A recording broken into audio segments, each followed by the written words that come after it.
ABS-CBN, TV5, or GMA? GMA. Bakit GMA? Kasi yun lang naman talaga meron kami sa TV namin. Sa TV namin, yung channel lang na yun. ABS-CBN.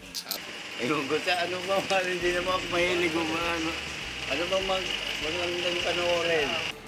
ABS-CBN po. I usually watch Solar. For me, ABS-CBN.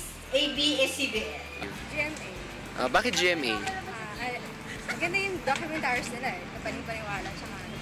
Para sa akin, ABS-CBN kasi una, mas matagal na siya. Tapos mas feeling ko mas credible yung mga news and shows nila. And mas well-funded kasi.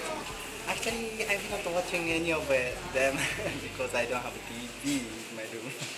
I actually don't have any particular station that I really follow religiously. Sometimes I watch ABS-CBN. Most of the time I watch GMA, GMA News. Sa radyo lang ako nanonood. Okay. Drama. TV5. Bakit TV5? Kasi basketball fan ako. ABS-CBN. Alos pares lang yung dalawa pinapanood namin, GMA at ABS. ABS-CBN. TV5. Bakit po TV5? Kasi nandun yung sports na gusto ko, basketball, PBA. GMA talaga, kaya lang nung mangyari kay Bong Navarro, pinapanood ko na ngayon, Channel 2.